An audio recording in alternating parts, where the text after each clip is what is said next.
This is great fun. The miracle of the internet. I always could have talked to you, Jonny Maderson, but the fact that we can see each other and you're a filmmaker, it must be like great for you because you're used to seeing everything. You make visual stories. I'm so happy and proud to have your movie that you made with your partner in your business, Jono, who isn't with us because he's doing something else. But we're going to talk about Hustle and Run. This picture that you've made, I think, is reason enough to come to the 10th Annual Dog Film Festival. It embodies everything that the film festival is about.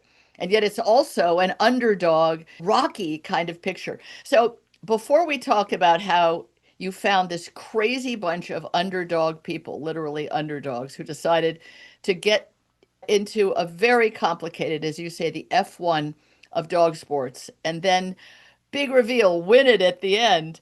Did this all get started because you got a Whippet? That's exactly right. Yeah, I got a Whippet. He's called Enzo. I got him about 5 years ago, and yeah, that's exactly how I got into it. Yeah. That's it. So first, let's talk about your film production company, just because you make a lot of movies and television series, right? Or are they online series? It's a bit of both. So yeah, we work with people like Netflix, Oh, I've Disney, heard of the them. Olympics, Yeah. yeah, yeah, and Channel 4 in the UK. So yeah, we make Wow. a lot of documentaries. So Jono, who's not with us at the moment, he's my directing partner. So we made Hustle and Run together, and we're also the founders of the company. So there's about 15 of us in London who are making all sorts of films for all sorts of people. It's a big company. You're very celebrated. You're the producer of your film says award-winning, and everyone knows who Just So is. That's cool It's that very kind. two guys can just start a company that makes really good movies and has found an outlet for them. When you started, did people say to you, "Oh, don't be ridiculous. You're never going to get on Netflix. You're never going to be part even of an international dog film festival." Were you just doing it, the filmmaking, for the passion of it, and you thought, "There's a will, there's a way"? Yeah, you're absolutely right. Actually, so Jono and I are sort of best friends from university. So we met a long time ago, 1999, in St Andrews in Scotland. And we Oh, made, Jono did philosophy and I did geography, and we just made films for fun, not really thinking it would potentially be a career. And then I guess as we got a little bit older, we thought maybe we could give it a go. One of the first things we did was a music series called Black Cab Sessions. Jono's sister at the time was organising music gigs in London in pubs. cool. And we grabbed a guy called Johnny Flynn, who was playing at one of these gigs, put him in the back of a cab and filmed him. And it became an online music series. And we ended up doing over 300. It became a YouTube hit. We did it with Brian Wilson, John Legend, Suzanne Vega was in it. Cool. We Have actually you? came to America, took a black cab to America and drove all through America. No way. That was like our breakthrough project, I suppose. It was, yeah, John's idea, really. And off the back of that, here we are, which is great. Oh, isn't that a cool idea? Do you know the Jerry Seinfeld Comedians in Cars series? Yeah, we do. Yeah, I've seen Now, that. Yeah, I mean, we he was were talking to. 2007, so we were quite early on in the filming people in moving vehicles. We were also, yeah, exactly, yeah. But Yeah, yeah, I love that series. It's a great series. but yours sounds amazing. So a black cab, like a London cab, and The you would London just Cab. put rock and rollers in the back and have them tell their story, be very good question askers. They actually played a take like one song in one take. No. Was the thing. So as a music series, so we had, yeah, I mean, we had Brian Wilson got in touch with us to be part of it. He's not with us anymore, but it was an amazing. John, I filmed that one, and it was, yeah, it was very special. Oh, now I'm gonna have to find them. Too bad you don't have any with dogs in the back of the car, the black cab. No, Fine, but I guess no, it wouldn't sadly, have not even been, Sneak Dog got in the back. So it wouldn't have been quite as musical. They sing their songs in the back of the black cab. Anyone who doesn't know about this, maybe I'm the last one on the planet to learn about it. It sounds so great. That energy, that sauciness is something very present in your movie.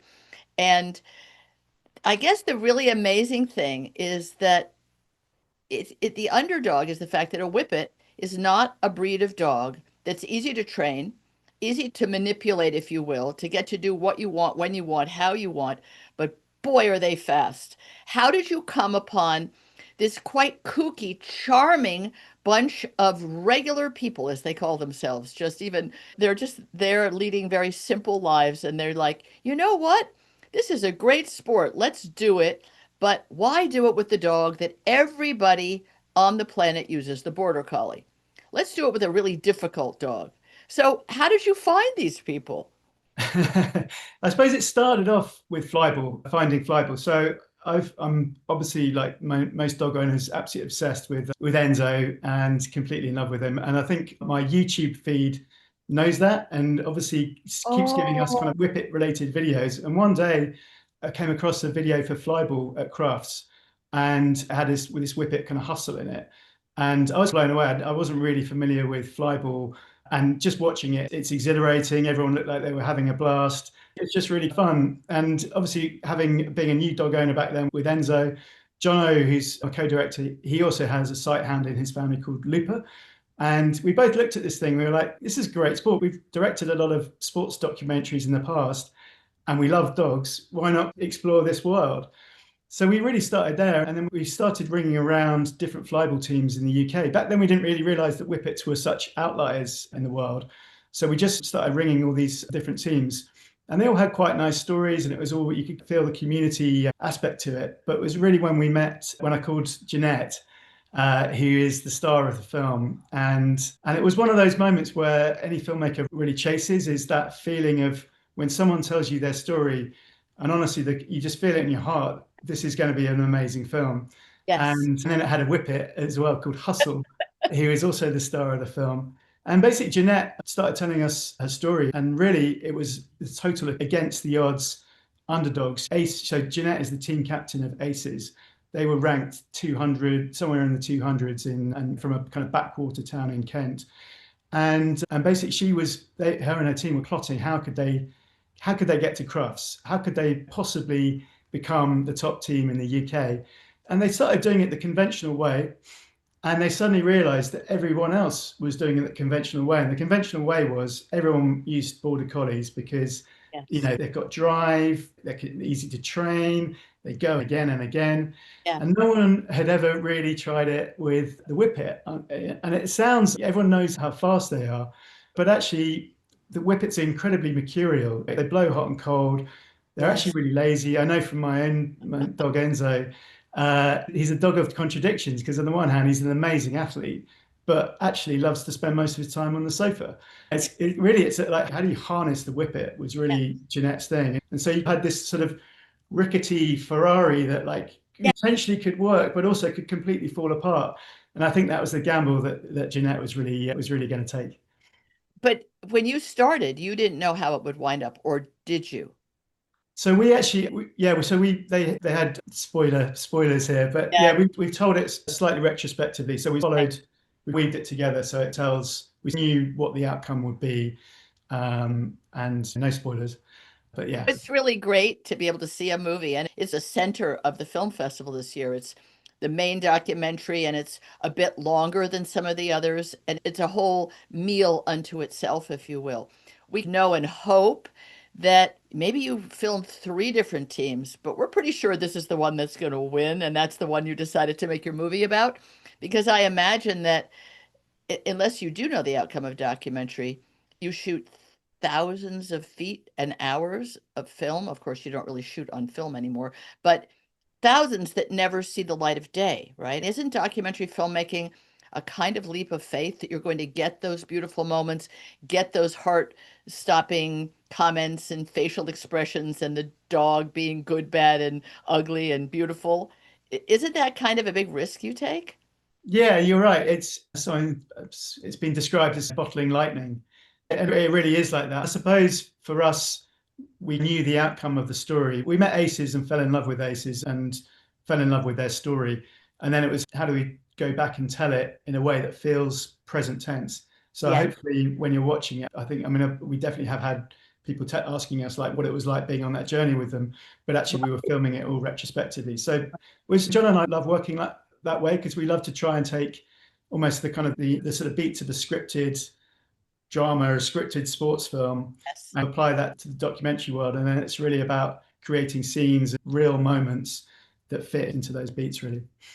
It's interesting because those people watching or coming to the film festival and watching not because they want to be a filmmaker, but because they're fascinated how dogs can be the topic, the subject, the heart of so many different kinds of movies. The idea that documentaries aren't some raw, pure, you just sit there with your camera and hope something happens. You have to make the magic happen. It's not fake or manipulated or scripted, but you have to see a through line as a filmmaker. So you carry us along on the journey. I was totally fooled, if you will. I thought you just found them in this rickety place that they were, scratching their heads and going, I don't know, what's the fastest dog? Gee, could we? And then it's so funny. Could they pick a more difficult breed? No, probably not. Now, in the US, lurchers and whippets are, lurchers are unheard of. I knew a lot of English friends who've had them. It's a very British kind of breed. And I guess in a way the whippet is too. Now, my co-host on my show Exotic Pets, Dr. Doug Mader, has a whippet, but the dog Whitney lives in a very small enclosed sandy yard in the Keys of Florida and is never off a leash because they would never get him back. That's kind of puzzling because these dogs are runners. That's what they're born and bred to do. Do you live on a big property? How did you, when you decided to get a whippet, did you think I need a racetrack to let him run once a day? Or I'm just Uh, wondering because it's a beautiful breed and a healthy breed, which is nice because it's not that popular, at least in the US, which makes for a healthier dog if they haven't overbred it. So, how do you meet Enzo's needs, or how does your partner meet Lupa's needs? yeah. Actually, whippets are they're growing in popularity in the UK, and actually, I almost think like they've been a kind of a little bit of a secret, almost like Yes, a kind of secret club, because yes. yeah, and I feel like kind of words getting out, and we're definitely on that journey because they're actually brilliant. We live in London. It's not a huge house, so we don't have that many rooms, and we Much have less. a tiny yard. And Enzo at home, as long as we've got enough soft things around, he's a bit of a hedonist. He loves lounging and luxuriating on the softest things possible. So as long as there's beds and sofas available, he's fine. We spend a lot of our time kind of lifting, carrying comfy things around so he can Oh be in my different parts of the room. God. But you're right. He also does need. They're built for speed. Mhm. And so as long as he gets a good sprint in half an hour Yeah. every day, he's up for whatever really. I think whippets they'll do as much or as little as you want. So my wife and I have taken him day-long walks in the Italian mountains and so on. But he's also very happy half an hour in the park. Absolutely fine. I think as long as they've got a few sprints in, I think they're absolutely fine. And we've got a lot of squirrels in our park that he loves to chase. He never catches them. He's all about the chase. Yeah, I He think that's. sounds like a perfect dog. I think that's really true of the sighthounds. They say you get a greyhound, you can never let it off the leash because it'll never come back. And I suppose if can you leave him off the leash and will he come back to you and not wind up in traffic?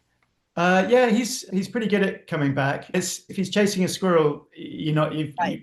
he's gone. But yeah, not too bad at coming back. One thing about them is they're slightly it's something that's quite endearing about them is they're a little bit timid. Really want to let you too far out of his sight. Oh, So nice. he does quite like coming back. I think that it's really interesting about the different kinds of dogs in the world and how they find their way into people's homes and hearts. And then how do other people think, oh, I would like an Enzo? Or you hustle and run and you think, wow, those dogs are amazing. But in the training process that we watch happen in the film, we think, why are you trying to climb Mount Everest without climbing gear? That's what it seemed like to me. Oh, this is so bold. What a nutty experiment. Okay, the fastest dog, but it has no steering wheel. You're right. And, Yeah. and yet they figured it out. And I think that what ACEs, which is the name of the team, what they did, and they're just these regular people. They have a job as a pharmacist and a fireman and a teacher. They're regular people putting in hundreds of hours Hmm. of practice to fine tune their team of dogs. Flyball is really fascinating because the dogs run a very short track between a kind of a, what do you call that piece of equipment that has a ball in it, right? And they snatch the The ball up, box loader. Yeah. box loader. I'm new to all this lingo, but I've got. I should know. But they are handlers who hold them at the starting gate as if they were, I don't know, a horse about to run a race. But Yeah, then, it's like a drag race or something. Yeah, yeah, yeah, runs to the box, grabs the ball, brings it back, and then it's a relay, right? The next yeah. dog goes, it's not the same dog going again. That's exactly right. Yeah, that's what's quite cool about it is it's a team. It's a team Yeah. sport. Four dogs, four friends, four and their dogs. Yeah, and the dogs are all friends. Yeah, Yeah, it's really, it's amazing. It's not like any other sport you can mm, think of. You think of track and field, humans running a relay and handing off a baton, but it's, and that's what this is, but it all happens so fast. I mean, yeah. the dogs are lightning fast and their reaction time, I don't know how they don't get penalties for leaving too soon or not getting back 100% or not giving up the ball, or there's a lot of discipline involved. Yeah, you're right. It's a sport of very fine margins, and really, they're all about. That's why that's Jeanette's strategy to go with Whippets was so bold because she was really it's hundreds of the second you're trying to get the Yeah. dogs. It's incredible physical feats. I think it's 110 feet they run, and they jump 8 hurdles on the way back and on the way there and the way back, and they catch a ball all in about 3.6 seconds. It's absolutely incredible. It's Yeah, so, and that's right. They're hurdling, and of course they can't knock over the hurdle. yeah. So the athleticism of being able to do that, we watch agility and we think that's incredible. This makes agility look like an old people's home sport. Yeah, the dog jumps is on a teeter-totter, but these dogs are like on fire. You, Yeah, yeah, it's amazing. That's Jeanette calls it, depending on which mood you're in, it's either the F1 of dog sports or a posh game of fetch. But also, so much of this right. is down to Jeanette, who's the star of the film. You need a good story, but you also need a good storyteller. And Jeanette and her kind of ragtag team of the aces. I mean, Yes, they're all just hanging out with them is was a privilege. And for them to be able to trust us with their story, we were truly honored because they're wonderful storytellers. They've got a great sense of humor. Jeanette's they, got a glint in her eye. She's this wonderful mix of, she's a complete softie who's at home cuddling her dogs, yes, in the evenings, but she's also a kind of a football coach. She's completely driven. And you go into their training center that they've built themselves. There's mottos all over the wall, and they got it's a lifestyle, but they take it as seriously as a Premiership football team. They really do. But also, the love of dogs is absolutely at the heart of it. it's so great. The practice area is really impressive because it's homemade. So let me talk about that. Do these other teams that win at Crufts and go all around England or the world competing, do they have like fancy training centers? This feels like we're rooting for the truly the little engine that could, and they've made these jumps themselves and they've made the runway, if you will. Do you think the other ones, did you see the other ones? Are they fancier? I think a lot of it comes down to the other training halls are like you might be able to there might be a sports center and you can rent the room, Yeah, the mats and that kind of thing. But I think they just found that very expensive and also it wasn't particularly flexible. It wouldn't you had to book it in advance and all that kind of stuff. So they thought actually let's build our own. So it's literally so Jeanette's partner is a builder. He yeah, was able to find access to recycled materials. The whole team came together. That's sort of so uplifting. It reminds me of almost, I don't know if you remember the film Witness, where they all build the barn yes, together. Kind of yes. reminded me of that kind of stuff. A real like community effort, really. And yeah, it's very heartwarming, really. It's amazing. It makes you realize that people can do anything if they Mm. come together to do it with a sense of purpose, but also joy at the same time. And to have these dogs at the center of it, who are, I love the idea of you following Enzo around with soft beds for him so he'll be super comfortable wherever he decides to plop down his beautiful self. And at the end, when Hustle has been retired, not sick or old, but just that's it's really high impact sport. I don't imagine dogs have long careers, but she's got Hustle all bundled up in this special kind of Whippet coat. Do you have a Whippet coat? I thought this is so great. It's got a neck warmer and like a turtleneck. That like Nick Whippet gear that's sold, or they probably knitted their own, knowing them. It's Whippet gear. I mean, they poor little things. They if it drops a few degrees, they do get quite chilly. There's not a lot of hair on them, so Or they need fat. an outfit. So it's not dressing for the sake of it. It is actually they do need to Right. sit warm. And yeah, they love snuggling under and being under things. Yeah, It's like a horse blanket for a horse you turn out yeah, in exactly, very wet exactly, or very muddy or very cold weather. They have to be exactly. comfortable. And also, and Hustle is just as much of the star of the Hustle is a real star of the story Yeah. because she's an absolute. I mean, they call her a diva Yeah. because she is. Yeah, it's the Whippet way. They turn it on when they want to. That's what's so hard training them for to be brilliant on the day at Crufts. It's like which side of the better they get of it is Yeah. they are a diva. So what do you think their secret is? How did they find the button to push in Hustle and the other dogs to get them I focused in that moment for their F1 race with all the wheels on, and the humans are the pit crew, really. The dogs are the cars. Yeah, exactly. I think some of it is basically is getting into the mindset of a whippet. So there's a lot of practical things that he did, which is very different training techniques to a collie. So there's a whole load of secret sauce stuff that they do around that. A lot of it is around the whippet, tapping into the whippet's chase drive and all that kind of stuff. But I think a lot of it is actually just the bond that they have with their dogs.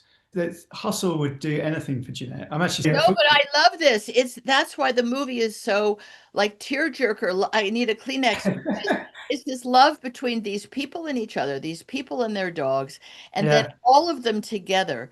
And I don't think there's many times other than maybe certain sled dog races where there's a team of sled dogs and there's the person on the sled and then that person's team supporting them. It's still not quite the same because Mm, those dogs live at a remove from the people. There's no yeah. cushy bed because sled dogs sleep on straw in the snow and often all chained. It's just the way it works in that sport. So Yeah. to have that kind of experience with a couch dog and You're so right. right? Yeah, you're so, thank you for bringing it up because it's such a big part of the sport and maybe a preconception that a lot of people have. I don't know if you still have greyhound racing in the States, but it's on the decline here and quite rightly because I Here think the too. greyhounds Yeah, sleep on cement floors in kennels and things. horrible. And this is such a different world from that. Literally, Yeah. Hustle is Jeanette's pet. Yes. Hustle sleeps in Jeanette's bed. I Yeah. mean, you couldn't get a stronger bond than that and a stronger Correct. affection than that. So it is the most charming thing. It's four friends and their pets competing on the greatest stage in dog sports in the dog world. And And it is a huge stage. The way you filmed it makes it just as dramatic as it really is. It's really, there's nothing that's quite the equivalent in the US to Crufts, which is, I think, the oldest dog show in the world, but certainly the most well known. And mm, most of it is conformation beauty classes. But then there's, of course, agility and other things. But this flyball is something in another realm because you don't have to be a purebred dog. You just have to be an incredibly fast dog with an amazing amount of training, and there have to be four of you, and you have to all be able to bring it. It's really quite something. It's a real testament to the canine human bond, and makes I think it certainly made me think, boy, I'm really happy if I can get my young Wiesler to come back every time I call him. That's so great. We really rock around here, but we don't really. By comparison, I mean what Hustle and the rest of the team are doing is just an eye opener. And then they're all hanging and cuddling with the dogs, and the dogs are kicked back, laid back. Nobody's in a crate or in a yeah. chain link enclosure. It's amazing that dogs can wear such different hats for the people It, who love them and who they love. yeah, Well, you're completely right, and the dogs absolutely love it. That's just so clear when we're hopefully it comes through in the film, but oh when you're God, there firsthand, the dogs want to go again, and oh as soon as they yeah, put on their flyball gear, yeah. the dogs know, and they're like, yes, let's do I it. know it's just darling. And then when they stop, they go, "Oh, okay, we're done now. That's fine." And everybody got a good snack. It's wonderful. It's such a lovely film. I'm so sad that you and Jono can't come to New York next weekend, October 26th in New York City. It would be amazing for you to see it on a big screen with a room full of an audience that will be at the edge of their seats cheering and applauding. Not just the film Hustle and Run, but of course, Hustle herself and her humans. Thank you, Johnny, for bringing to life such a great dog story. Please make another for the 11th annual. Do anything you want. Just film Enzo at home on his plush robes. I would love to see Yeah. anything at all. You're I could make films about whippets my whole life. I think excellent. You'll they're always very cinematic. They're very cinematic dogs, and yeah, and especially when they get going. yes, and you know how to do it. So you'll always have open arms at the New York Dog Film Festival for anything you do next. And congratulations on this. It's beautiful. Thank you. Thank And you so much. It very makes a best to wonderful Johnny. lineup. So thank you. It's gonna be great to have you part of it. Take care and thanks so much for being here. Take care and best of everything to Johnny. John, Thank no, you. Johnny, John O. Thank you. Bye. Bye.